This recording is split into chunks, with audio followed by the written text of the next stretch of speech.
Buen día, mi nombre es Rocío Villalba, soy del cuarto año C del Américo Vespucio y voy a exponer sobre mi trabajo práctico, empezando por la población mundial.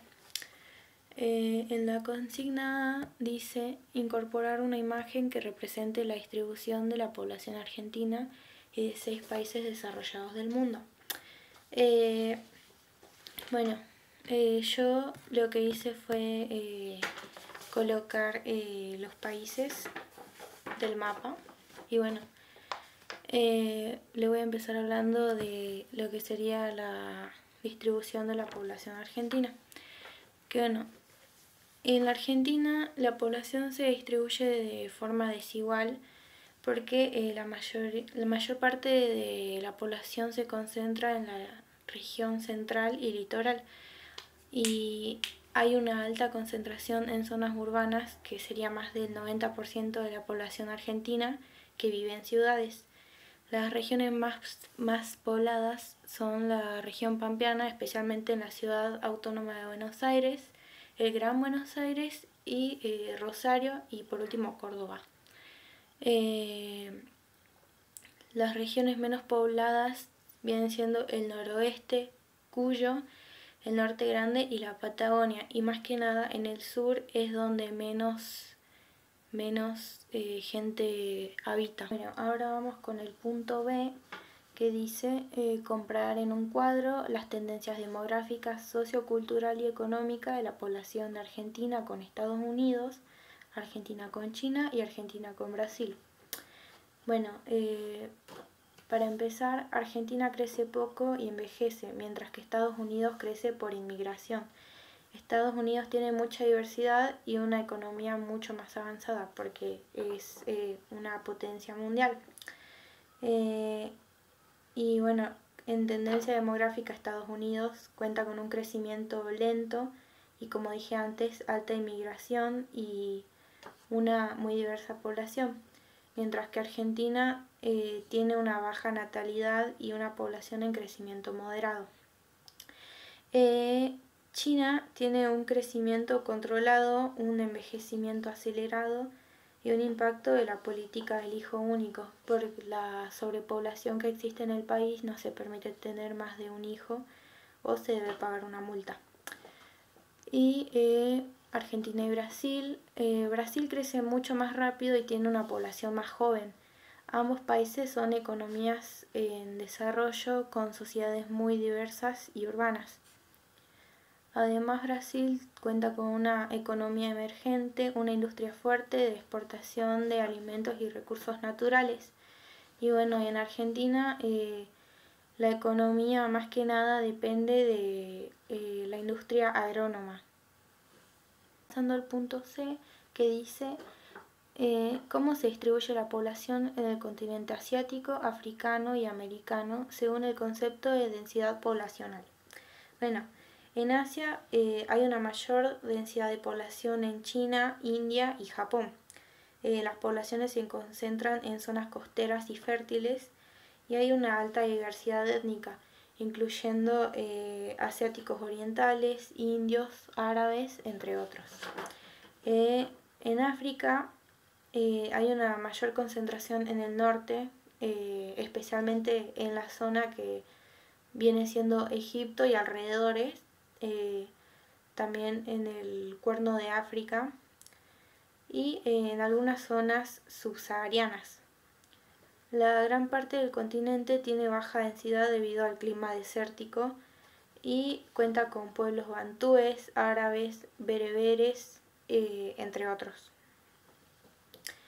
En América hay mucha más diversidad étnica y hay alta densidad en la costa este de Estados Unidos, México y el suroeste de Brasil. Hay una baja densidad en zonas amazónicas y montañosas. Y si hablamos de etnias, en América hay descendencia de casi todos los continentes. Hay descendencia de europeos, africanos y gran cantidad de mestizaje. También mucha descendencia indígena. Ahora vamos con los puntos extremos de Argentina y los puntos limítrofes. Primero los puntos extremos. El punto extremo más al norte viene siendo La Quiaca, Jujuy, que limita con Bolivia. Después tenemos el punto más al sur, que sería Cabo San Pío en Tierra del Fuego, que más allá tendríamos el océano y todavía más allá ya sería de la Antártida. El punto más al este sería Bernardo de Irigoyen en Misiones, que limita con Brasil. Y el punto más al oeste sería Paso de Agua Negra en San Juan, que limita con Chile. Después tendríamos los países limítrofes de Argentina, que Argentina cuenta con 5 países limítrofes que vienen siendo Chile, Paraguay, Uruguay, Brasil y Bolivia. Y tenemos un cuadro comparativo que es de Argentina, Japón e India, que empieza con la población total. La Argentina, la población total en 2023 viene siendo 46.7 millones, mientras que en Japón sería 123.1 millones, eso es de 2025, y en India 2023 1.408 millones de habitantes. La tasa de natalidad por cada 1.000 habitantes en Argentina viene siendo del 10,7% en 2022. En Japón sería el 7% en 2024 y en India el 16.6% en 2025. Mientras que la tasa de mortalidad por cada 1.000 habitantes en Argentina viene siendo de 8,2% en 2022, Japón el 11,9% en 2025 y en la India el 9,1% en 2023. Después tenemos el punto E, que dice los datos de la población total según el último censo que se hizo acá en Argentina en 2022. El último censo en Argentina dio una población total de 46.044.733 habitantes, de los cuales 23.705.494 son mujeres y 22.186.791 son hombres. El punto F, que dice diferenciar qué factores intervienen en las condiciones de vida en zonas urbanas y rurales. Y bueno, tenemos distintos factores. En zonas urbanas, que serían las ciudades, intervienen los factores como las oportunidades de trabajo, los accesos a servicios básicos, que vienen siendo como el agua potable, electricidad, hospitales y educación. La infraestructura, que incluye el transporte público, calles pavimentadas y viviendas verticales. Y bueno, el costo de vida, que generalmente es más alto y es más caro vivir en una zona urbana, en una ciudad, que vivir en una zona rural. Entonces, los factores que intervienen en las condiciones de vida en zonas rurales vienen siendo el acceso a servicio básico, que es mucho más limitado que en las zonas urbanas. Las oportunidades de trabajo también es más limitado, ya que en las zonas rurales el trabajo se concentra más que nada en la agricultura y en la ganadería. El ambiente también tiene mucho que ver, la calidad de vida, con el ambiente, y en las zonas rurales el ambiente suele ser menos contaminado y hay mayor contacto con la naturaleza. Y el costo de vida es mucho más bajo y es más barato, pero tiene menos acceso a servicios. Bueno, ahora en el punto G voy a leer un texto informativo respecto a la situación actual de la mujer en cuanto el acceso a oportunidades del trabajo. Situación actual de la mujer en el trabajo. Hoy en día las mujeres participan mucho más en el mundo laboral que en el pasado. Antes había muchísima menos participación de la mujer en distintos trabajos y ahora hay más, pero todavía no existe equidad y todavía no existen las mismas oportunidades tanto para un hombre como para una mujer en temas de acceso al trabajo.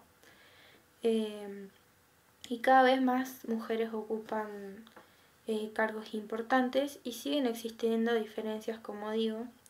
Por ejemplo, como que ellas ganan un salario inferior al que puede ganar un hombre haciendo la misma cantidad de trabajo o a veces incluso más. También sucede muchas veces que una mujer debe hacerse cargo del hogar o de su familia y eso es lo que hace más difícil que las mujeres puedan acceder a el crecimiento en su trabajo o en sus estudios. Y además hay algunos empleos como pueden ser la tecnología o la construcción en los que se ven muy pocas mujeres y más que nada son trabajos en los que participan hombres y eso muchas veces puede ser porque la sociedad las limita o no se dieron las mismas oportunidades. Y a través de las luchas por los derechos de las mujeres ya se han logrado un montón de cosas, pero esto no significa que se haya terminado de luchar por lo que las mujeres quieren, que sería justicia social y, por supuesto, tener mejores oportunidades, mejor calidad de vida y poder disponer de un salario justo como debe de ser y crecer profesionalmente al igual que los hombres.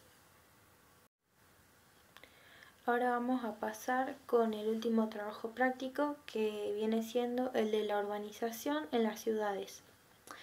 La consigna 1 dice: ¿cómo se fueron formando las primeras ciudades? Bueno, las primeras ciudades comenzaron a desarrollarse cuando los grupos humanos dejaron de ser nómades y empezaron a vivir de forma permanente en un solo lugar, es decir, que comenzaron a ser sedentarios.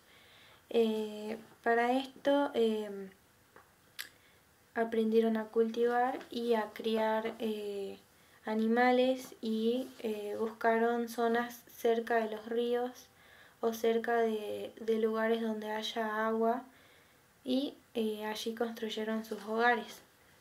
Y bueno, y así las poblaciones comenzaron a crecer y a organizarse de forma que cada persona tuviera un trabajo útil en el que pudiera aportar algo a esa población o ciudad. Y de esta forma nacieron las primeras ciudades, como vienen siendo Uruk y Ur en la Mesopotamia o Memphis en Egipto. Ahora tenemos la consigna 2 que dice nombrar y destacar diferencias de 4 ciudades en países desarrollados y subdesarrollados. Las ciudades desarrolladas yo elegí Nueva York en Estados Unidos y Berlín en Alemania. Empezando con Nueva York, que es una ciudad muy moderna, llena de rascacielos y medios de transporte muy variados como subtes, trenes o buses, y tiene una calidad de vida muy alta. La mayoría de personas tienen acceso a salud, educación y a tecnología bastante avanzada. Después tenemos a Berlín en Alemania, que es una ciudad muy ordenada y con mucho espacio verde y más que nada se destaca por la seguridad que hay en aquella ciudad y tiene servicios de alta calidad para todos, la gente vive en condiciones muy buenas y el gobierno garantiza salud, educación y trabajo para los pobladores. Ahora, en países subdesarrollados, yo puse primero Dhaka, Bangladesh, que es una ciudad sobrepoblada con problemas económicos y de contaminación. Tiene mal sistema de transporte y con muchos barrios que no cuentan con servicios básicos como puede ser el agua potable. Y en la otra ciudad, en un país subdesarrollado, elegí poner Caracas, Venezuela. Que bueno, se sabe que Venezuela está atravesando una crisis económica desde hace varios años y en Caracas, aparte de encontrar problemas económicos, también encontramos problemas sociales bastante graves. Hay escasez de alimentos, muchísima inseguridad y cortes de luz frecuentes. Eh, Muchas personas viven en pobreza, además de que no cuentan con servicios estables y muchas veces tampoco con los servicios básicos como son el agua potable o la luz. Ahora vamos a definir lo que viene siendo globalización urbana y ciudades postindustriales. La globalización urbana es cuando las ciudades del mundo están cada vez más conectadas entre sí mediante la tecnología y redes sociales, y bueno, y también por el comercio y las empresas.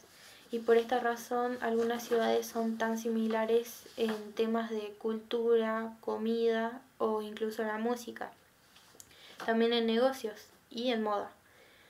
Después tenemos las ciudades postindustriales, que vienen siendo ciudades modernas donde no es tan importante la industria, sino los servicios que se prestan, la tecnología, las finanzas y la educación.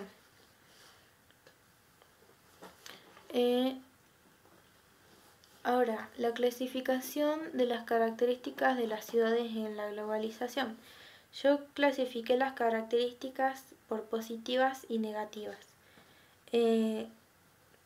En características puse conexión rápida con otras ciudades del mundo, tecnologías avanzadas, intercambio cultural y crecimiento de empresas internacionales. Mientras que en las características negativas resulta que hay desigualdad social, problemas de contaminación, crecimiento desordenado y pérdida de identidad cultural. Esto se debe a lo que sería la globalización urbana, que es por esta razón que los países o ciudades pierden su propia identidad cultural porque empiezan todos a ser similares y a parecerse, por ejemplo, en temas de música o comida. Ahora vamos a pasar al punto 5 y voy a explicar qué viene siendo la jerarquía socioeconómica. Durante el auge del neoliberalismo, las ciudades empezaron a organizarse en niveles según su importancia en la economía a nivel mundial, como una pirámide. Y bueno, esto se llama jerarquía socioeconómica. La jerarquía socioeconómica se divide básicamente en primero en la pirámide están las ciudades globales, que son las más importantes en el mundo y son las que más impacto en la economía global tienen, como pueden ser Nueva York, Londres o Tokio. Luego en la pirámide tenemos segundo en ciudades regionales, que son importantes dentro de su continente, pero no lo son tanto a nivel mundial. Y bueno, y tienen muchas industrias y servicios como Ciudad de México o Sao Paulo. Y por último, en la pirámide imaginaria tendríamos las ciudades nacionales o locales, que son ciudades claves para su propio país, como lo pueden ser Córdoba o Rosario para la Argentina, pero tienen muchísima menos conexión con la economía mundial. Y la jerarquía socioeconómica tuvo consecuencias importantes y se generaron grandes diferencias entre ciudades. Las ciudades más importantes para la economía tuvieron muchísimas más oportunidades de crecer y expandirse a comparación de las ciudades menos importantes, que se quedaron, digamos que, en el olvido. Ahora voy a contar en qué se basan los criterios cuantitativos y los criterios cualitativos.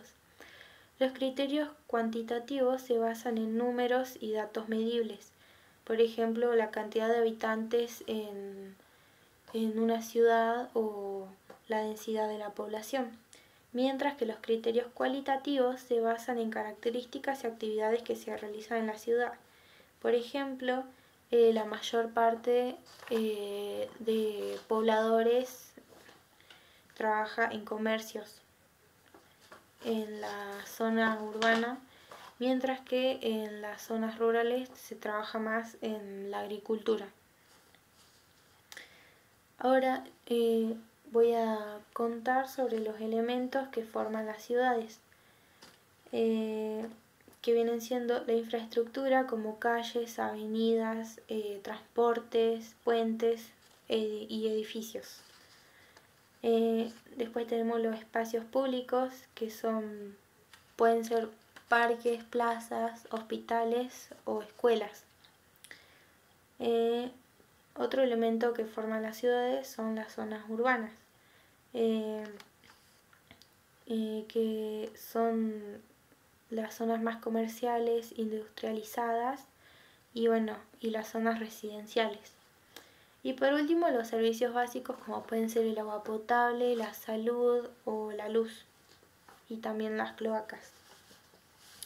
Ahora, procesos que se desarrollan en ciudades. Procesos que se desarrollan en ciudades, procesos muy importantes que pueden ser la urbanización, que es el crecimiento de la población urbana, la migración, que es la llegada de personas de otras ciudades o de otros países, suelen ser personas extranjeras. Después tendríamos la segregación socioespacial, que es la separación de zonas ricas y pobres dentro de la ciudad.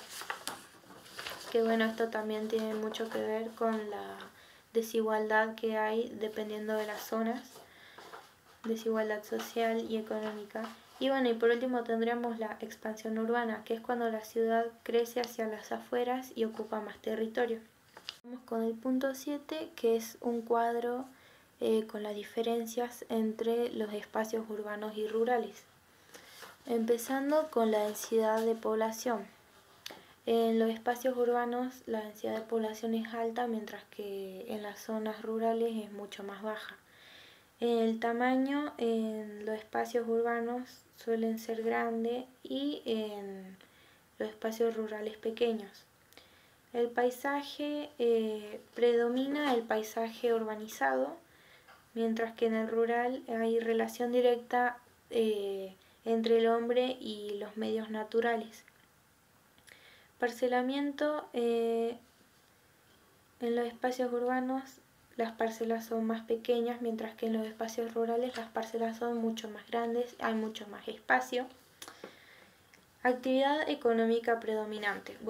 En las zonas urbanizadas las actividades económicas predominantes son el comercio, los servicios y la industrialización, mientras que en los espacios rurales la actividad económica principal viene siendo la agricultura, la ganadería y la pesca. Infraestructura de servicios. En los espacios urbanos es más compleja y desarrollada, mientras que en los espacios rurales es escasa y poco desarrollada. A esto me refiero cuando digo que en los espacios urbanos hay mucha más variedad de servicios y la infraestructura es mucho más variada,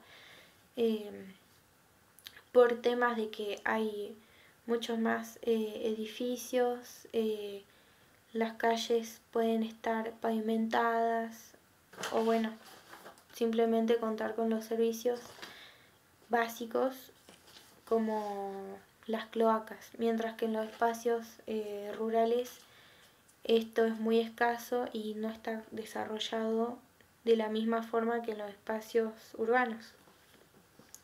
Equipamiento de servicios. Los espacios urbanos cuentan con muchos hospitales, escuelas y transportes, mientras que en los espacios rurales hay muy pocos y con menos variedad. Movilidad espacial. En urbanos, mayor circulación de personas y bienes, mientras que en los espacios rurales la movilidad espacial es más baja cuenta con menos circulación y los espacios son mucho más aislados. Por último, vamos a pasar con el punto 8 y voy a hablar un poquito de la historia arquitectónica, la identidad cultural, la función urbana y los problemas ambientales que provoca la sociedad de los que serían los lugares: la Glorieta de la Plaza 9 de Julio, el Cabildo Histórico de Salta y la Catedral Basílica de Salta. Empezando por la Glorieta, que la Glorieta actual fue construida a principios del siglo XX, siguiendo el modelo de las glorietas francesas típicas de plazas centrales. La glorieta es un símbolo cultural y social en Salta y sirve para eventos sociales, actos, puntos de reunión e incluso como un espacio de descanso, en el que muchos salteños se reúnen simplemente a encontrarse, o puede ser útil para eventos como pueden ser un festival, un acto o incluso algunas clases públicas. Y bueno, los problemas ambientales que sufren resulta ser el desgaste por uso masivo y la falta de mantenimiento. Vamos a seguir con el Cabildo Histórico de Salta. El cabildo original comenzó a construirse en el año 1626 y fue terminado a finales del siglo XVIII. Es de estilo colonial, es uno de los mejores conservados del país y fue restaurado en 1945 para funcionar como museo. Actualmente funciona como museo y como centro de aprendizaje. Nuestro cabildo es emblema de la historia colonial y es monumento nacional desde el año 1936. El establecimiento es afectado gravemente por presión turística que acelera su deterioro, y hay también humedad por falta de infraestructura adecuada en la conservación. Por último tenemos la Catedral Basílica de Salta, que fue construida entre 1858 y 1882 en reemplazo de la antigua catedral que fue afectada por un terremoto. Nuestra catedral es de estilo neobarroco con influencia italiana. Es un monumento histórico desde el año 1941 y centro de religiosidad salteña. Es un espacio cultural, atractivo turístico y centro de actividad religiosa, pero sufre de deterioros también por ser masivamente concurrido por fieles y por turistas, además de ser contaminado por mucha basura, muchos residuos al finalizar eventos y festividades como la Virgen del Milagro. Los patrimonios que se encuentran alrededor de la Plaza 9 de Julio vendrían siendo el Museo de Arqueología, la Catedral Basílica de Salta, el Cabildo Histórico, la Glorieta, el Museo de Arte Contemporáneo y por último el Teatro Provincial Juan Carlos Saravia. Todos estos patrimonios culturales de Salta son muy concurridos por turistas todos los años y también son muy famosos por la arquitectura colonial que tiene cada edificio.